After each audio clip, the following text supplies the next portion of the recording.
बंधुओं, हमने कल कथा में श्रवण किया कि किस प्रकार से श्री नारद जी महाराज बड़े चिंतित नजर आए और सनकादिकों ने जब उनसे पूछा कि आप इतने चिंतित क्यों दिखाई दे रहे हैं, आपका मुख मस्तिष्क जो है प्रतिदिन हर पल जो प्रसन्न मुद्रा में रहा करता था, जो परमात्मा के निरंतर ध्यान में लगे रहते, आज ऐसे श्री नारद जी को हम इतने दुखी क्यों देख रहे हैं। तब उन्होंने पृथ्वी में जब वो आए तो वहाँ का संपूर्ण वृतांत कह सुनाया कि किस प्रकार से हम गृहस्थियों के घर में गए और गृहस्थियों के घर में भी हमें शांति का अनुभव नहीं हुआ, तो हम वहाँ से सीधे वृंदावन की तरफ चले गए। वृंदावन में जाकर के हमने देखा कि एक बड़ा ही आश्चर्य नजर आ रहा है।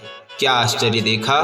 तब श्री नारद जी कहते हैं, तत्राश्चर्यं मया दृष्टं श्रूयतां तन्मुनीश्वराः एका तु तरुणी तत्र निषण्णां खिन्नमानसाः।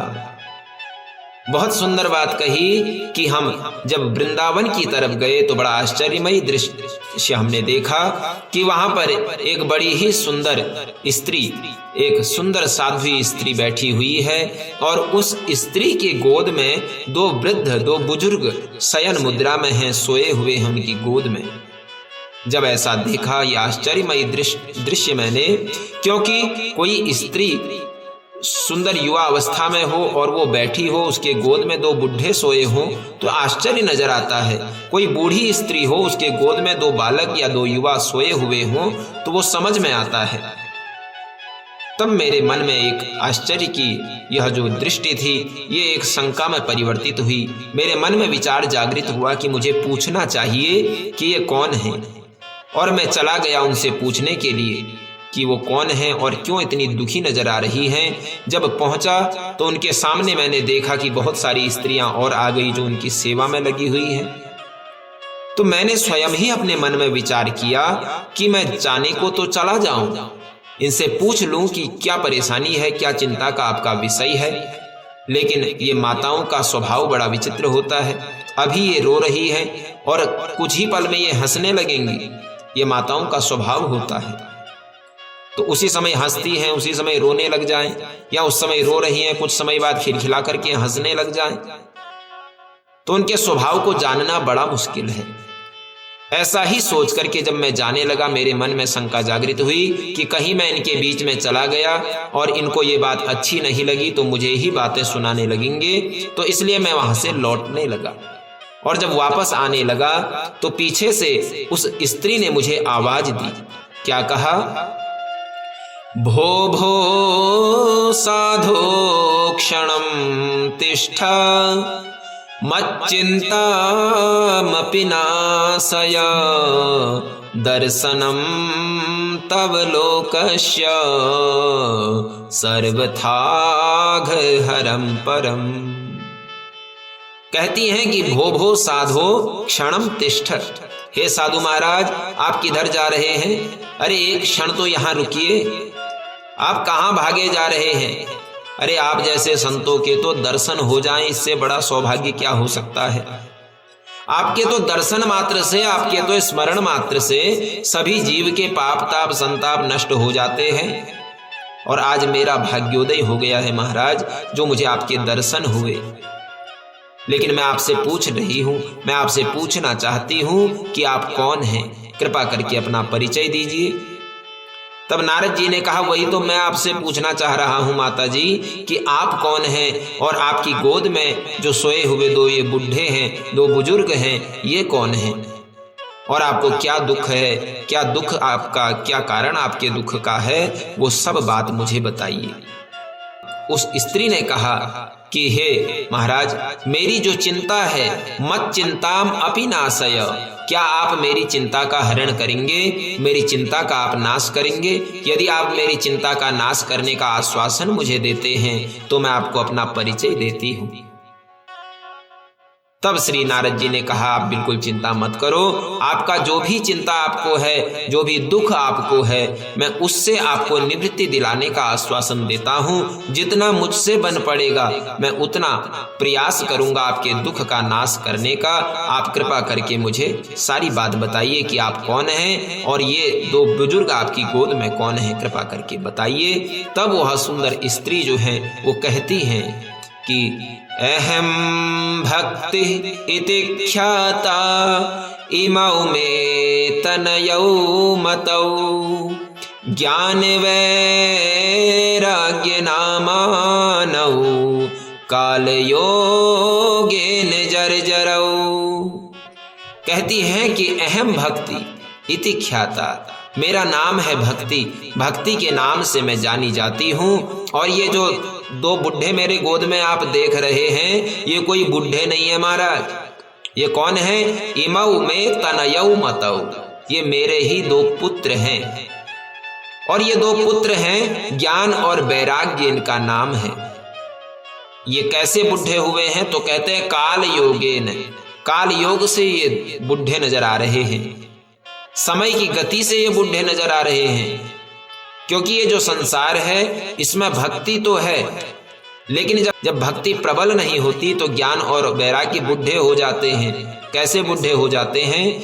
तो जब हम भक्ति करते हैं उस भक्ति में विश्वास नहीं होता, केवल मनमानी भक्ति करते हैं, शास्त्र विरुद्ध भक्ति करते हैं, केवल दिखावे की, औपचारिकता की, आडंबर की भक्ति में लगे रहते हैं।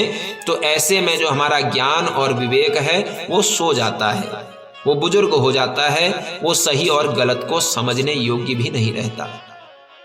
इसलिए भक्ति क्या है? तो कहते हैं भक्ति वही है जो शास्त्र सम्मत रूप से की जाए।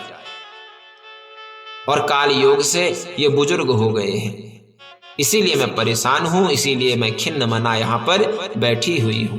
कृपा करके महाराज आपके पास कोई साधन हो जो मेरी भक्ति को, जो मुझे जागृत करे, मेरे अंदर के जो ये दो संतानें हैं ज्ञान और वैराग्य, इनको जागृत करे, ऐसा कोई साधन है तो कृपा करके आप उस साधन को मेरे सामने कहिए। तब नारद जी ने कहा कि आप बिल्कुल चिंता मत कीजिए, आपके इन दोनों पुत्रों को मैं स्वस्थ करूंगा। और इतना कह करके वेद का उच्चारण करने लगे, वेद मंत्रों का पाठ करने लगे, वेदांत का पाठ करने लगे। वेद वेदांतों के मंत्रों को जब सुने तो मंत्रों को सुन करके वो जो दोनों पुत्र थे वो उठने का प्रयास करते, लेकिन मंत्र समाप्त होते ही फिर से सो जाते। अब नारद जी बड़े चिंतित हो गए कि आखिर ऐसी कौन सी विधि है जिससे मैं इन्हें पूर्ण रूप से जागृत करूं। तो कहते हैं गीता पाठम मुहुर्मुहु, बारंबार गीता जी का पाठ करने लगे। गीता का पाठ सुना तो कुछ ज्ञान की बातें उसमें सुनी तो ज्ञान वैराग्य जागृत होने लगा, लेकिन अच्छे से समझ में बात नहीं आई तो फिर से वही शयन अवस्था में चले गए। अब असफल हो गए नारद जी उनको जागृत करने में, उनको युवा करने में।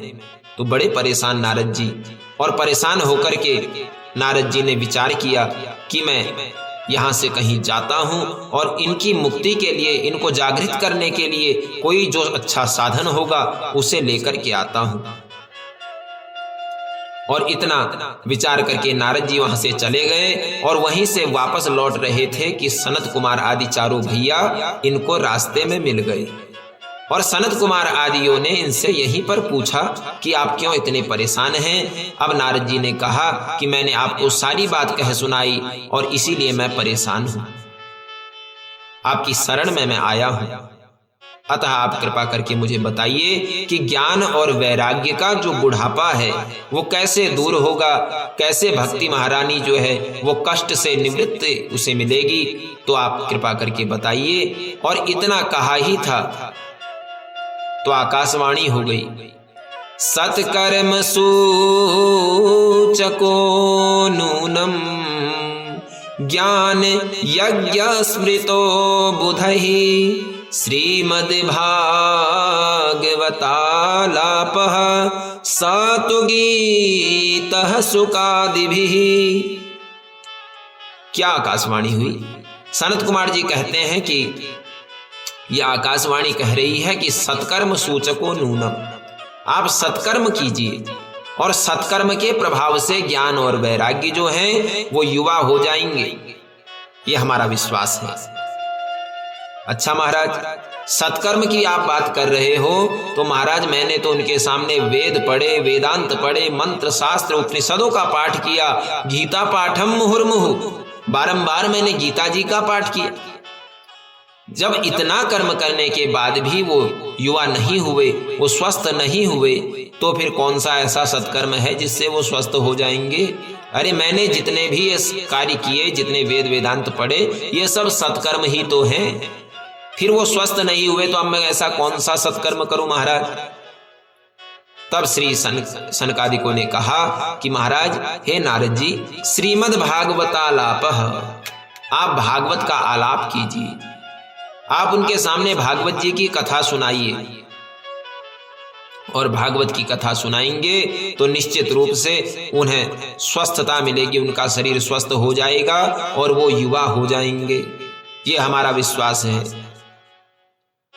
अब नारद जी ने कहा, महाराज मेरे समझ में एक बात नहीं आती कि मैंने जो वेद पुराण और सभी गीता इत्यादि के पाठ सुनाए, उनसे जब वो स्वस्थ नहीं हुए, तो फिर उन्हीं वेद शास्त्रों का जो निचोड़ है, जो फल है, जो अर्थ है, जो सार है, वो सार ही तो श्रीमद् भागवत है। सब वेदों का ही तो सार श्रीमद् भागवत है। जब वेदों से कुछ नहीं हुआ तो फिर उसके सार से, भागवत से क्या हो जाएगा? मेरे समझ में नहीं आता। जब इतना सुना तो सनत कुमार आदि बोले कि महाराज, हे नारद जी, हम आपसे कुछ प्रश्न पूछते हैं, आप उनका उत्तर दीजिए। बोले ठीक है, पूछिए। तब सनत कुमार आदि चारों भैया बोले कि हे नारद जी, ये बात बिल्कुल सही है कि समस्त वेदों का सार ही श्रीमद् भागवत है, और जो काम वेदों से नहीं हुआ वो काम भागवत से होगा। कैसे होगा? बोले जिस प्रकार से वेद रूपी कल्प वृक्ष का फल भागवत है, ठीक उसी प्रकार से समझिए, यदि आम का पेड़ है तो आम के पेड़ में जो फल लगेगा वो भी आम का ही लगेगा, और आम का फल बहुत मीठा होता है। अब आम का फल तो मीठा होता है। अब कोई ये कहे कि महाराज ये आम के पेड़ से फल निकला, फल इतना मीठा है, तो फिर ये फल देने वाला जो पेड़ है वो पेड़ कितना मीठा होगा? ऐसा सोच करके फल को वहीं छोड़ दे और पेड़ को जाकर के चाटने लग जाए, तो क्या उसे वो आम के फल का स्वाद उस पेड़ में उसे प्राप्त होगा? किसी काल में नहीं हो सकता, क्योंकि जो काम फल से होगा वो काम वृक्ष से नहीं हो सकता। जो काम वृक्ष से होगा वो फल से नहीं हो सकता।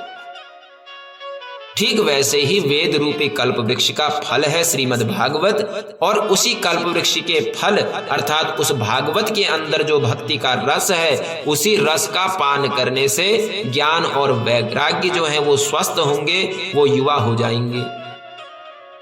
जिस प्रकार से दूध से ही घी का निर्माण होता है, जैसे आज दूध है, दूध को जमाया तो दही बन गया, दही को मंथन किया तो उससे मट्ठा बना, छाछ बनी, और साथ में कुछ माखन निकल गया। उस माखन को जब गर्म किया, ताप दिया, तो उसी माखन से घी की उत्पत्ति हुई, और उस घी में हमने जाकर के पूड़ियां तलनी शुरू की। अब मान लीजिए आधे पूड़ियां तली थी कि हमारा जो घी है वो समाप्त हो गया। अब घी की जगह पर कोई कहे कि महाराज ये घी तो दूध से ही बना हुआ है, तो आप बाकी की जो पूड़ियां हैं वो घी के बजाय दूध में निकाल लीजिए, दूध में तल लीजिए। तो क्या ऐसा संभव है? दूध में घी जो पूड़ियां हैं वो तली जा सकती हैं? नहीं तली जा सकती। दूध का ही जो परिणाम स्वरूप फल प्राप्त हुआ है वो फल घी है, लेकिन जो काम घी से होगा वो काम दूध से नहीं हो सकता। इसलिए जो काम फल से होगा वो काम वृक्ष से नहीं हो सकता। इसलिए आप निश्चिंत होकर के श्रीमद् भागवत का आलाप उनके सामने सुनाइए, और भागवत जी की कथा, भागवत जी का रस जब उनके कानों में पहुंचेगा तो वो ज्ञान और वैराग्य निश्चित रूप से स्वस्थ हो जाएंगे।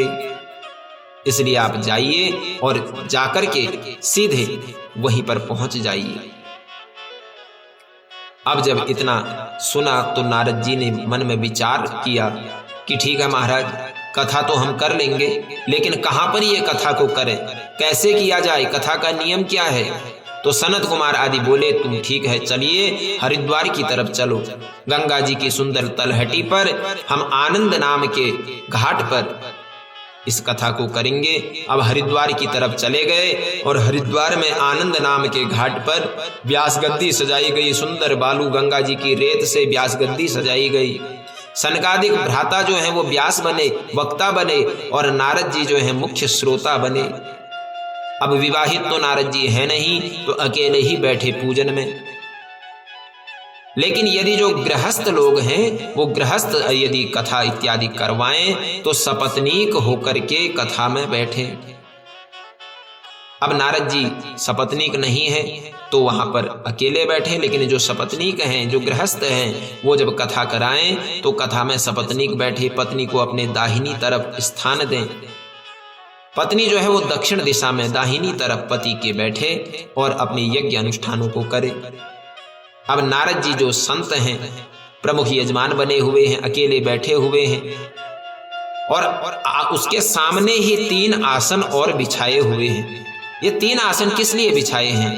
ये 3 आसन इसीलिए बिछाए हैं कि जिनके उद्धार के लिए, जिनके कल्याण के लिए ये कथा चल रही है, भक्ति, ज्ञान और वैराग्य, वो भी आकर के इस कथा का रसास्वादन लें और उससे ही उनको सद्गति की प्राप्ति हो, स्वस्थता की प्राप्ति हो।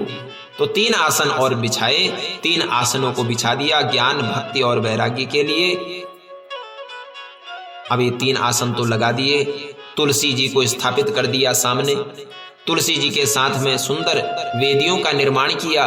वेदियों का निर्माण करके एक सुंदर रुद्र कलश को स्थापित कर दिया। उसमें भगवान भोलेनाथ का, भगवान शिव का आवाहन किया गया। अब धीरे धीरे संतों की भीड़ लगने लगी, क्योंकि संत जो होते हैं बड़े रसिक होते हैं। संतों को जब पता चलता है कि भगवान की दिव्य कथा चल रही है तो भागे भागे दौड़े दौड़े चले आते हैं भगवान की उस दिव्य कथा का रसास्वादन करने के लिए। ऐसे ही जो रसिक हैं, जिनका हृदय संतों का है, जो अंदर से संत हैं, भले ही बाहर से उनका वेशभूषा कुछ भी हो, जिनका हृदय संत के समान है, जो परमात्मा से प्रेम करते हैं, परमात्मा पर आस्था रखते हैं, ऐसे जीवों को जब भगवान की दिव्य कथा कहीं भी सुनने को मिल जाए, कान में खबर मात्र पड़े, तो वो इंतजार नहीं करते कि निमंत्रण आएगा तो जाएंगे, हमारे पास में पर्ची आएगी तो जाएंगे, ऐसा इंतजार नहीं करते। उनको तो केवल इस बात का समाचार मिलना चाहिए कि फलानी जगह में कथा चल रही है, तो भागे भागे पहुंच जाते हैं कथा को, रस को पान करने के लिए। अब तो संतों की भीड़ लगने लगी। नारद जी जो है वो यज्ञ करा रहे हैं, उस कथा को करवा रहे हैं। ऐसा जब सबको समाचार मिला तो सभी ज्ञानियों का वहां आगमन होने लगा। कुंभ जैसा वातावरण हो गया और भक्ति, ज्ञान, वैराग्य भी उसके बीच में पधारने लगे। अब भक्ति, ज्ञान, वैराग्य भी वहां पर आए और अपने अपने आसन पर विराजमान हो गए। और साथ ही सनत कुमार जी ने बड़ा सुंदर आख्यान सुनाया, बड़ा ही सुंदर कथा का वातावरण हो गया। भागवत जी की महिमा का वर्णन उन्होंने किया। सनत कुमार जी कथा सुना रहे हैं, माता भक्ति अपने पुत्रों के साथ वहां विराजमान है, लेकिन किसी को दिखाई नहीं दे रही है। अब नारद जी ने सनत कुमार जी से कहा कि महाराज, मैं आपसे कुछ प्रश्न पूछना चाहता हूं।